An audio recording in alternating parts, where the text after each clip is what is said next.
Je m'appelle Mark Thompson et j'ai 37 ans.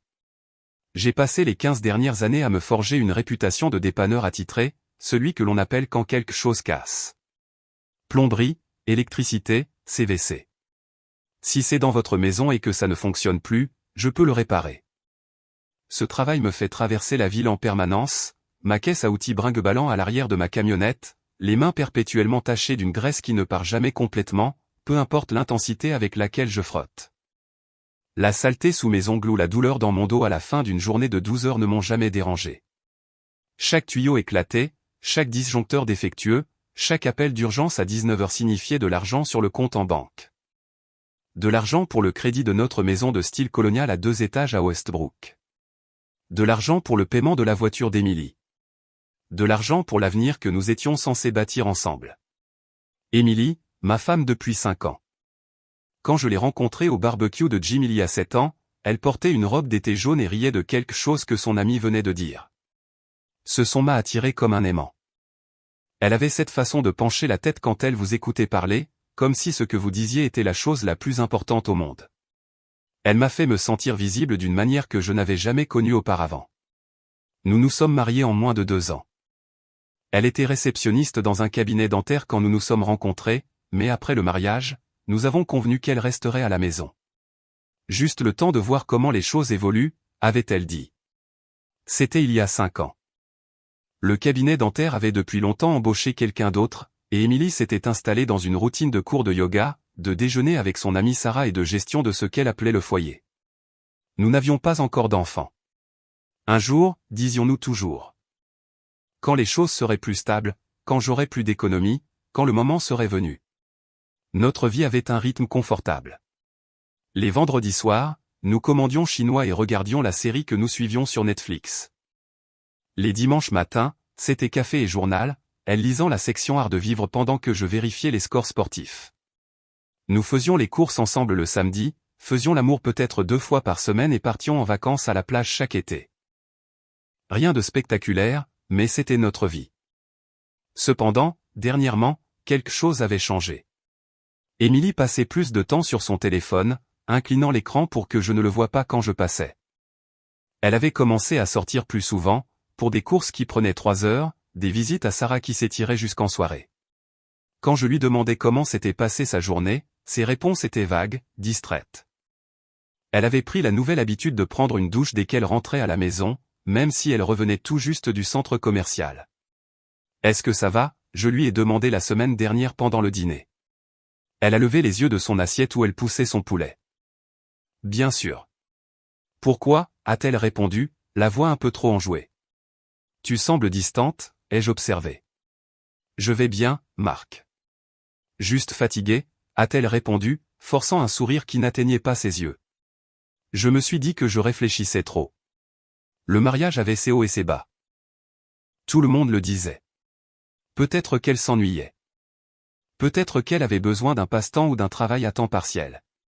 Peut-être que je devrais organiser quelque chose de spécial pour notre anniversaire le mois prochain. Mon téléphone a vibré sur le comptoir de la cuisine, me tirant de mes pensées. Un dépannage au Marriott du centre-ville. Problème de pression d'eau dans leur cuisine. J'ai un appel, ai-je dit en attrapant ma veste. Gros chantier à l'hôtel. Je serai probablement parti une bonne partie de l'après-midi. Emily a à peine levé les yeux de son téléphone. D'accord. Bonne journée, a-t-elle murmuré d'un air absent. J'ai hésité sur le pas de la porte, en la regardant. Elle était complètement absorbée par ce qui se trouvait sur son écran, son pouce défilant régulièrement. La lumière du matin accrochait ses cheveux, me rappelant pourquoi j'étais tombé amoureux d'elle. J'ai refoulé le malaise dans ma poitrine et je suis parti. Je n'avais aucune idée que franchir le seuil de ce hall d'hôtel serait le dernier moment où je ferais à nouveau confiance à ma femme. La cuisine du Marriott était un désastre. Le sous-chef m'a guidé à travers la zone de préparation, me montrant les postes problématiques où l'eau ne s'écoulait qu'en un mince filet des robinets. Le régulateur de la vanne principale avait lâché, probablement à cause de l'âge et de l'utilisation constante. Il me faudrait au moins 2 heures pour le remplacer correctement. Je travaillais depuis environ 45 minutes, luttant avec un raccord particulièrement tenace, quand j'ai décidé que j'avais besoin d'une pause cigarette. J'avais mal au dos à force d'être accroupi sous l'évier industriel, et mes mains étaient engourdies à force de serrer la clé. Je suis sorti par le quai de chargement pour aller dans la ruelle à côté de l'hôtel. La cigarette me faisait du bien, la nicotine envahissant mon système alors que je m'appuyais contre le mur de briques. Je ne pensais à rien de particulier. Peut-être à ce que j'allais prendre pour le déjeuner. Peut-être à savoir si les Ravens avaient une chance cette saison, quand une BMW noire s'est arrêtée à l'entrée latérale de l'hôtel. La portière passager s'est ouverte et Émilie en est sortie. Ma cigarette s'est figée à mi-chemin de ma bouche. Elle portait la robe noire que je lui avais achetée pour Noël, celle qu'elle disait être trop chic pour les occasions ordinaires. Elle était coiffée et riait de quelque chose que le conducteur avait dit. Le conducteur est sorti, grand, peut-être un M88, avec le genre de carrure qu'on obtient en passant sa vie à la salle de sport. Début de la trentaine, coupe de cheveux parfaite, portant un polo ajusté qui mettait en valeur des bras qui n'avaient jamais fait de vrai travail. Il a contourné la voiture et a pris la main d'Émilie. La main de mon Émilie. Elle s'est penchée contre lui pendant qu'il marchait, son corps se moulant contre le sien comme s'il y avait toujours eu sa place. Il a dit quelque chose qui l'a fait rire à nouveau. Ce rire rauque et sincère que je n'avais pas entendu depuis des mois. Sa main s'est déplacée vers le creux de ses reins, possessive et familière, la guidant vers l'entrée de l'hôtel. Ils ont disparu à travers les portes automatiques. La cigarette s'est consumée jusqu'à mes doigts, la douleur me ramenant brutalement à la réalité. Je l'ai laissé tomber, mes mains tremblant alors que je l'écrasais sous ma botte. Mon esprit s'emballait, essayant de comprendre ce que je venais de voir.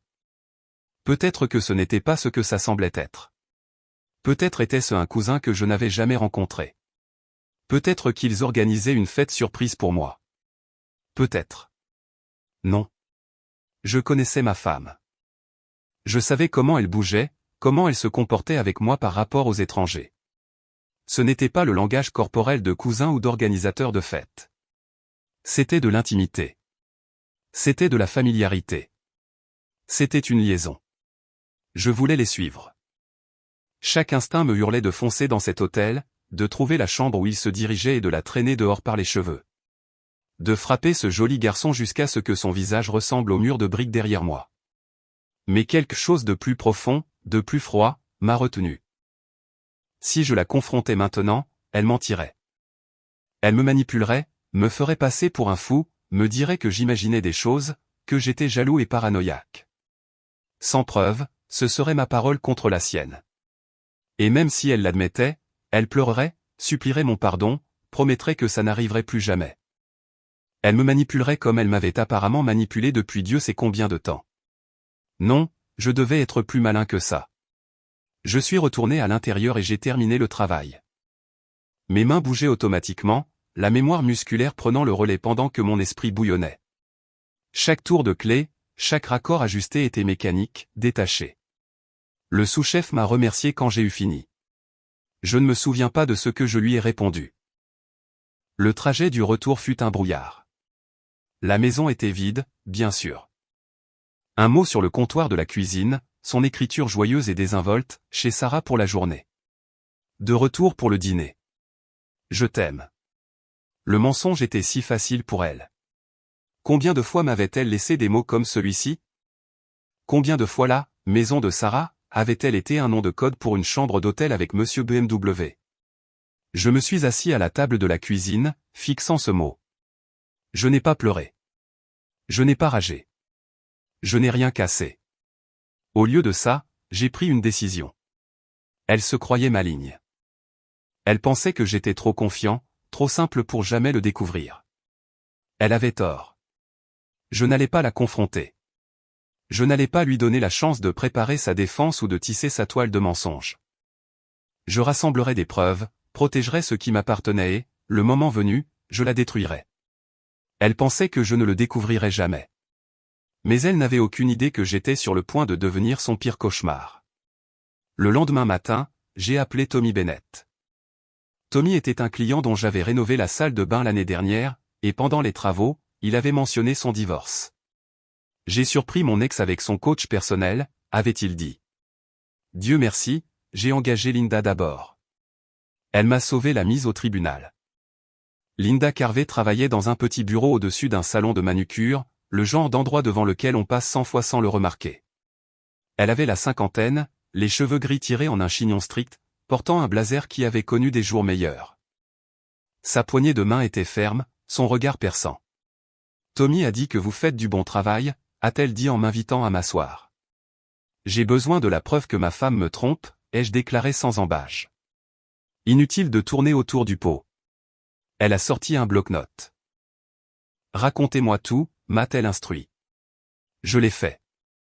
La distance, ses habitudes avec son téléphone, les longues absences, et enfin, la veille au Marriott. Linda prenait des notes sans jugement, demandant parfois des éclaircissements. Quand j'ai eu fini, elle s'est adossée à son fauteuil. « Le gars d'hier, pouvez-vous le décrire » a-t-elle demandé. J'ai fait de mon mieux. Linda a sorti une tablette et après quelques recherches, m'a montré une page Facebook. Elite Fitness. Il était là, sur les photos du personnel. Tyler Brennan, coach personnel. C'est lui, ai-je confirmé, la mâchoire serrée. J'ai besoin de tout, lui ai-je dit. Photos, vidéos, date, heure, lieu. J'ai besoin de preuves qui tiendront devant un tribunal. C'est ce que je fais, a répondu Linda avec confiance. Donnez-moi 3 semaines. Ces 3 semaines furent les plus longues de ma vie. J'allais au travail, je rentrais à la maison, je dînais avec Emily, je regardais la télé avec Emily, je dormais à côté d'Emily. Chaque moment normal était une agonie. Mais j'ai joué mon rôle à la perfection.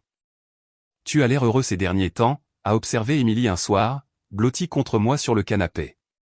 Juste reconnaissant, ai-je répondu en lui embrassant le sommet de la tête.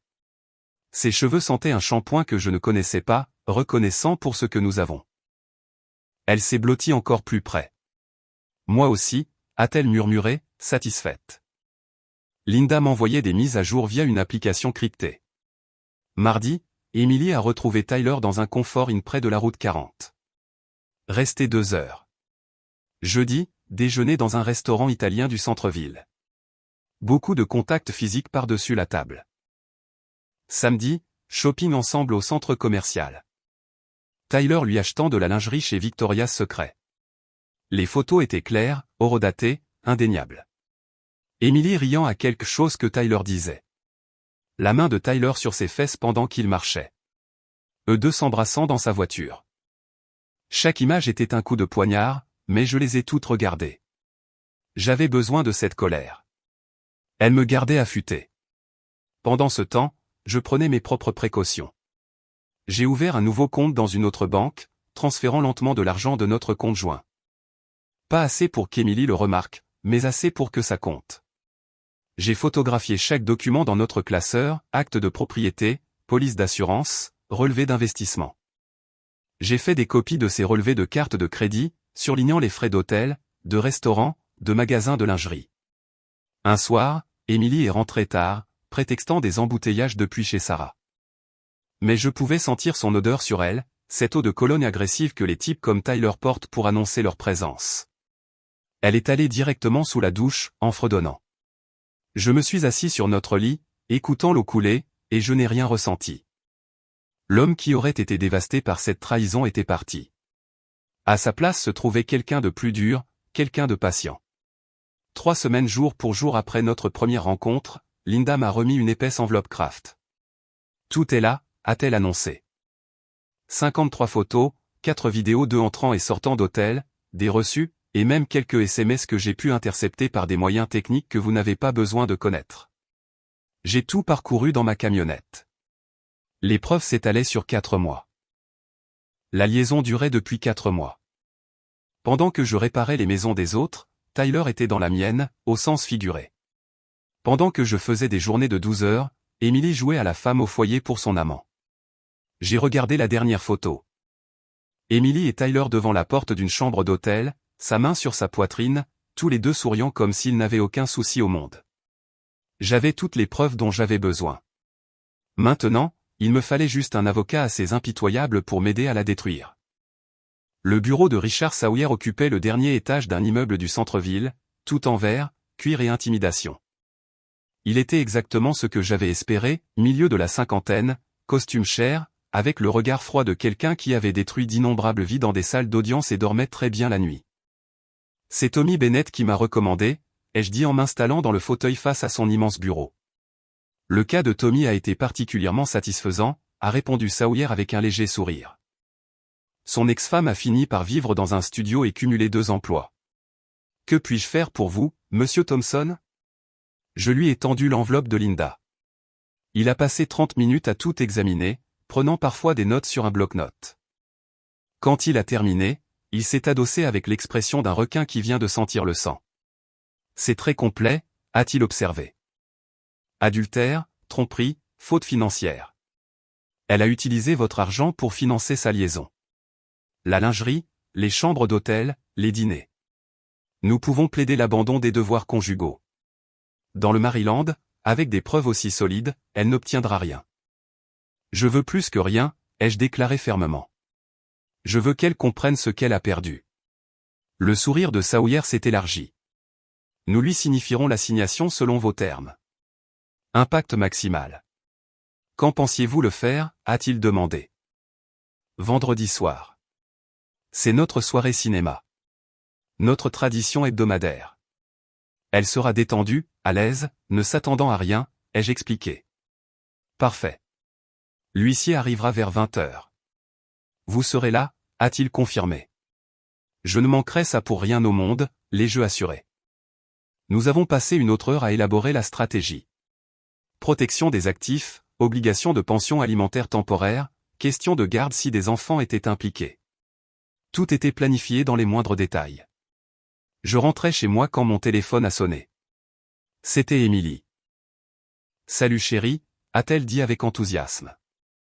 Tu peux rentrer? J'ai quelque chose à te dire.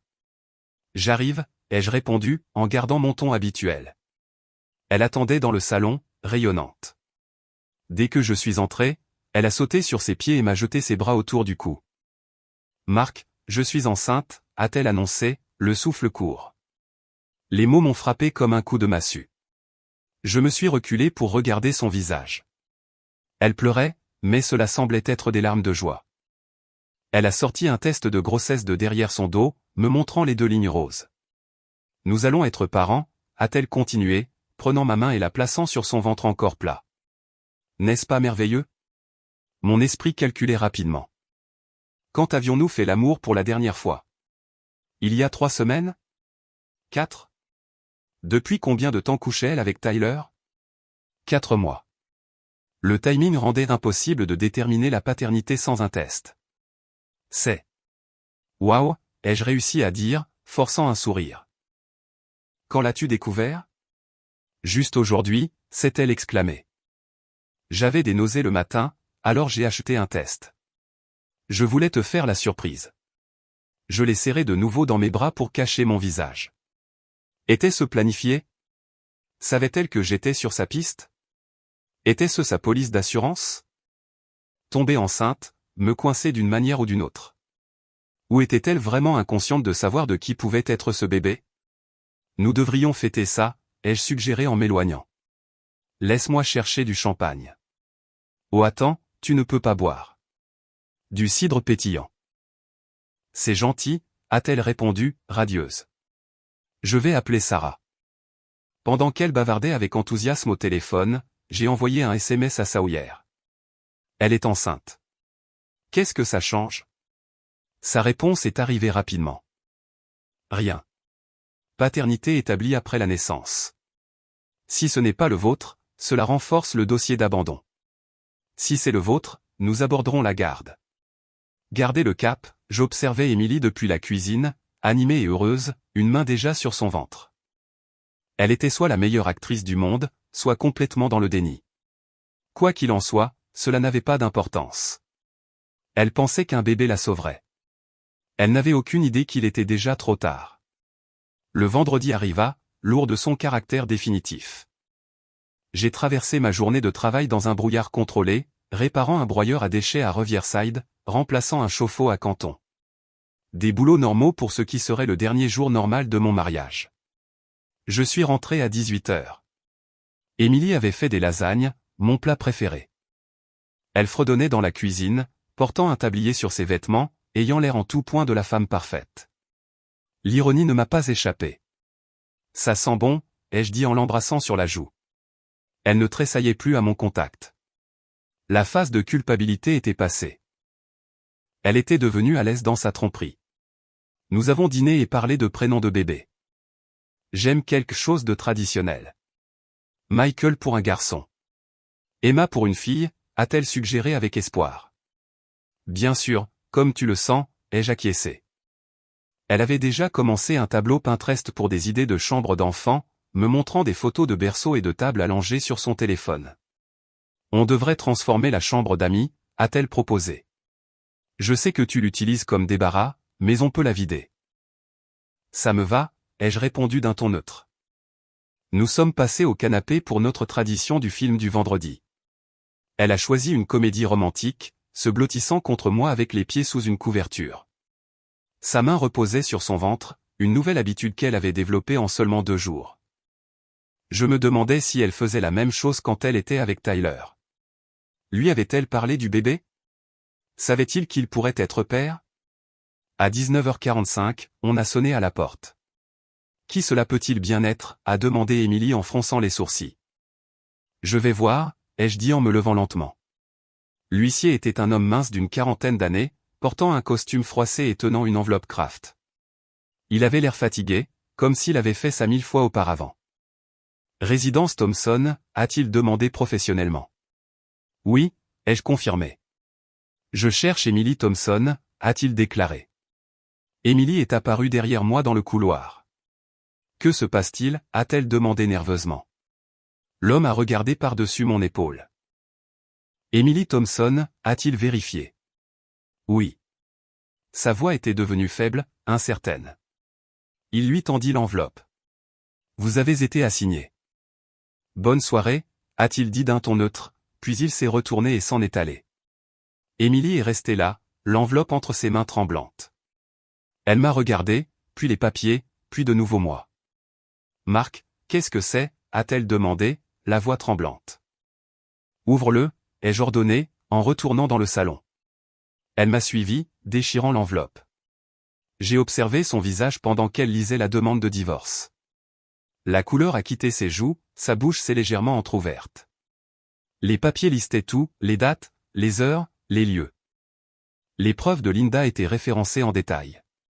4 mois de mensonges exposés en langage juridique. Marc, sa voix s'est brisée. Ce n'est pas je peux t'expliquer, a-t-elle balbutié. Non, les jeux coupés, ma voix plate et froide. Tu ne peux pas. Les papiers lui sont tombés des mains, s'éparpillant sur le sol. Elle est tombée à genoux, essayant de les ramasser, des larmes coulant sur son visage. Ce n'est pas ce que tu crois, a-t-elle plaidé désespérément. Tyler ne compte pas pour moi. C'est juste arrivé. Je me sentais seul. Tu travaillais tout le temps. 4 mois, Émilie, les jeux interrompus durement. 4 mois à être avec lui pendant que je travaillais pour payer cette maison. Pour ta voiture, pour tes cours de yoga et tes virées shopping. Elle sanglotait maintenant. Des larmes laides qui ruinaient son maquillage. S'il te plaît, Marc. S'il te plaît, a-t-elle supplié. Le bébé, pense au bébé. Nous établirons la paternité après sa naissance, ai-je déclaré froidement. Si c'est le mien, nous nous arrangerons pour la garde. Si c'est celui de Tyler. J'ai laissé la phrase en suspens. C'est le tien, a-t-elle crié désespérément. Je sais que c'est le tien. Comment, ai-je défié. Comment pourrais-tu le savoir? Tu couchais avec nous deux. Elle s'est complètement effondrée sur le sol, se recroquevillant sur elle-même. Je suis désolé, a-t-elle gémi. Je suis tellement désolé. Je n'ai jamais voulu que ça arrive. Il a juste. Il m'a accordé de l'attention. Il m'a fait me sentir désiré. Et moi non, ai-je demandé sèchement. Tu étais toujours fatigué, toujours en train de travailler, a-t-elle accusé à travers ses larmes. On ne faisait plus jamais rien d'excitant. Alors, tu as décidé de coucher avec un coach personnel, ai-je rétorqué. C'était ça ta solution? Je vais arrêter, a-t-elle promis frénétiquement, me regardant avec des yeux rouges et gonflés. Je ne le reverrai plus jamais. On peut aller en thérapie. On peut surmonter ça. C'est fini, Émilie, ai-je déclaré avec finalité. Tu as 72 heures pour quitter cette maison. Prends tes vêtements, tes affaires personnelles, rien d'autre. La maison est à mon nom. La voiture est à mon nom. Tes cartes de crédit sont annulées à partir de ce soir. Tu ne peux pas faire ça. Elle s'est relevée péniblement, la colère perçant à travers ses larmes. Je suis enceinte. Tu ne peux pas me jeter dehors comme ça. Regarde-moi faire, ai-je répondu froidement. Tyler peut s'occuper de toi maintenant. Ou Sarah, ou tes parents. Je me fiche où tu vas, mais tu ne resteras pas ici. Elle a essayé de s'approcher de moi, tendant la main, mais j'ai reculé. Ne me touche pas, ai-je prévenu. Ne me touche plus jamais. Son téléphone a commencé à sonner. Le nom de Sarah sur l'écran. Bien sûr, Sarah savait. Elle couvrait Emily depuis des mois. Réponds, ai-je ordonné. Dis-lui que tu as besoin d'un endroit où rester. Emily est restée là, le téléphone sonnant dans sa main, me regardant comme si elle voyait un étranger. Peut-être que c'était le cas. Le Marc qui lui aurait pardonné, qui aurait essayé d'arranger les choses? Il était parti. Je vais à l'hôtel, ai-je annoncé, en attrapant le sac que j'avais préparé plus tôt et caché dans le placard du vestibule. Quand je reviendrai lundi, tu as intérêt à être parti. Si ce n'est pas le cas, je ferai appel au shérif pour te faire expulser. Marc, s'il te plaît, a-t-elle recommencé. Je suis sorti, fermant la porte sur ses sanglots. En m'éloignant en voiture, je n'ai rien ressenti. Ni satisfaction, ni soulagement, ni regret. Juste une justification froide et vide. Emily était brisée. Mais je n'en avais pas encore fini. Tyler pensait qu'il pouvait s'en sortir indemne. Il avait tort. Je connaissais l'emploi du temps de Tyler car Linda l'avait documenté en détail. Les lundis, mercredis et vendredis, il travaillait jusqu'à 22 heures à Elite Fitness.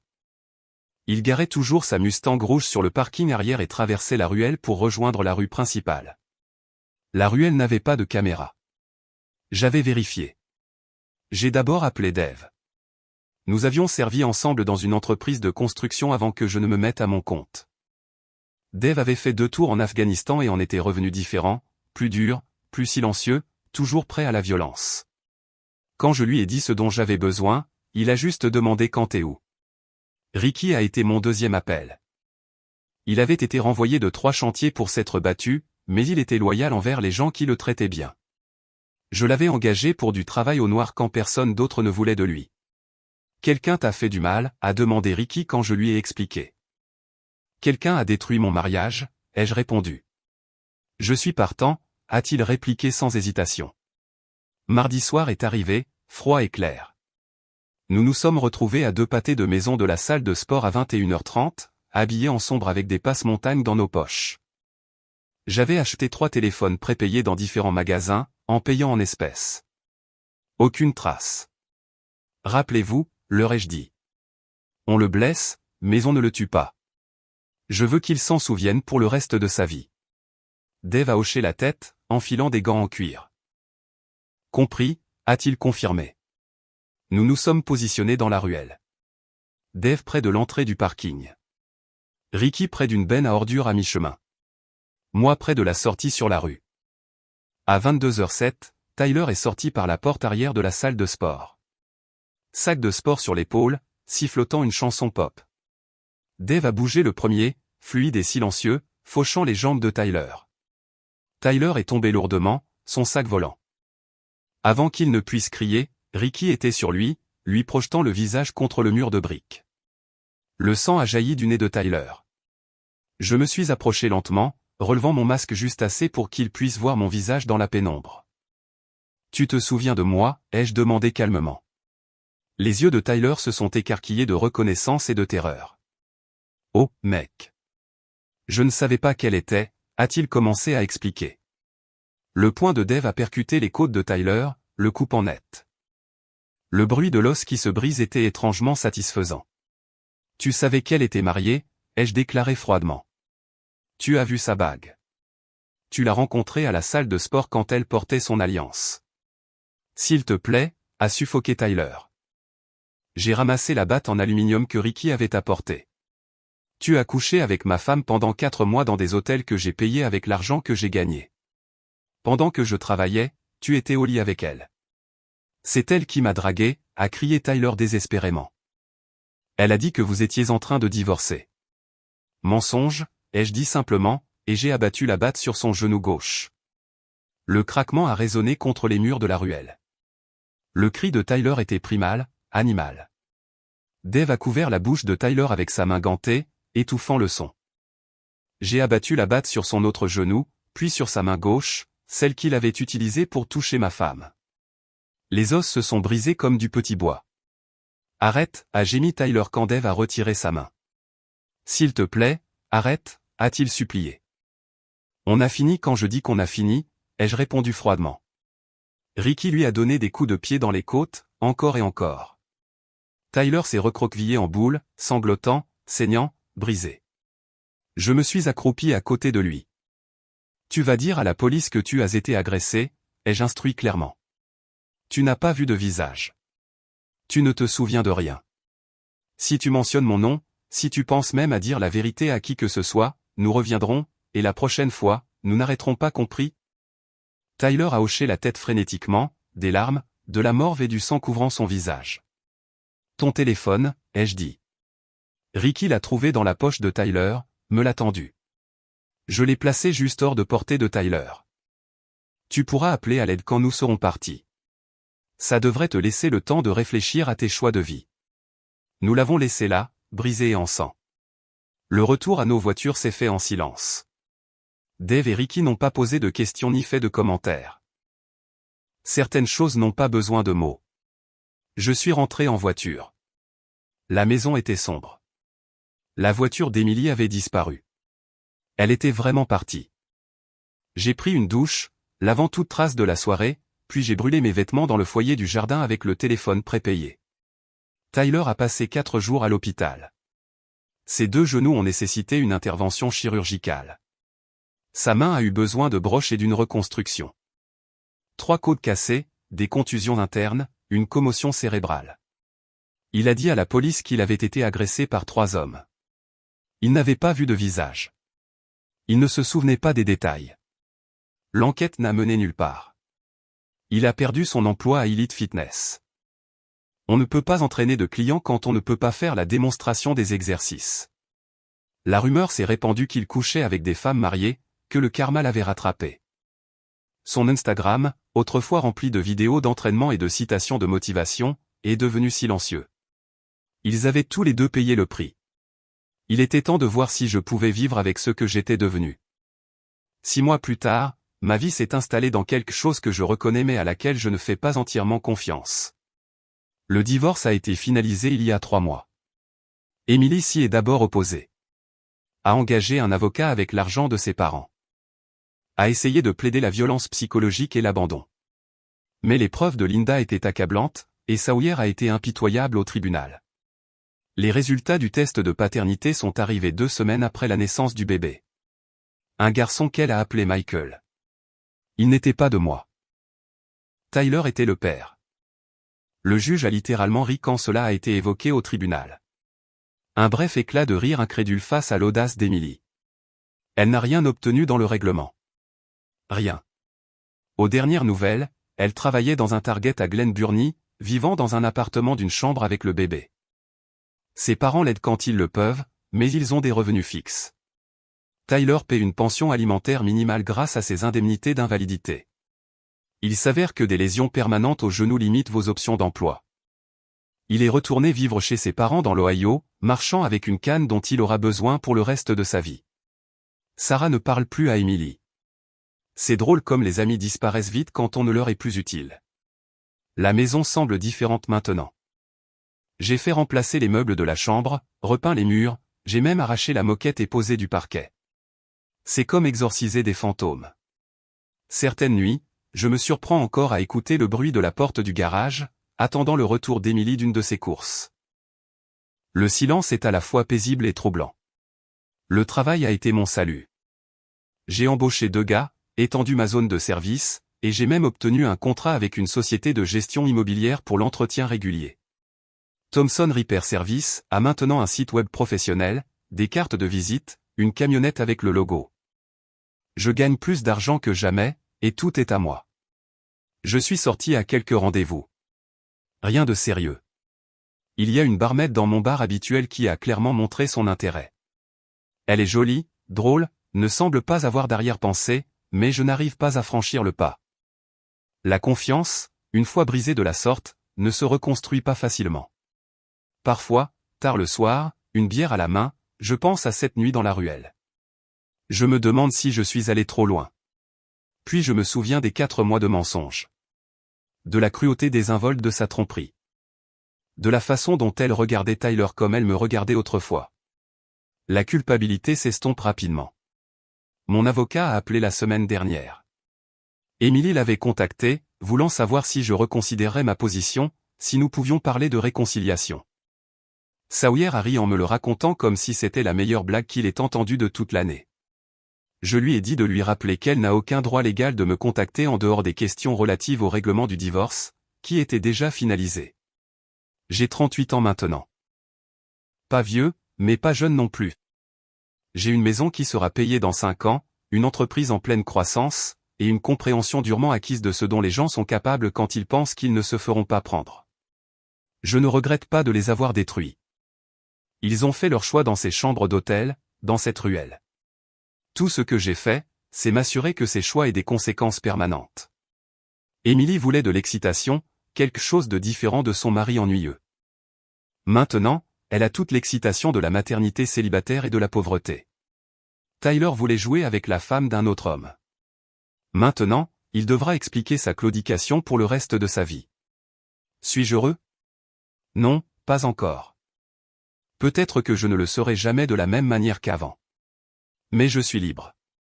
Libre des mensonges, de la trahison, du poids étouffant d'un mariage bâti sur la tromperie.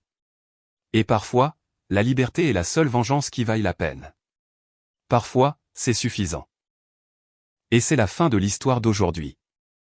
Si vous l'avez apprécié, n'hésitez pas à laisser un pouce bleu et un commentaire ci-dessous. Votre soutien aide l'algorithme à mieux référencer mon contenu. Si vous êtes nouveau sur la chaîne, n'oubliez pas de cliquer sur le bouton s'abonner. Ça m'aide vraiment à continuer de créer plus d'histoires pour vous.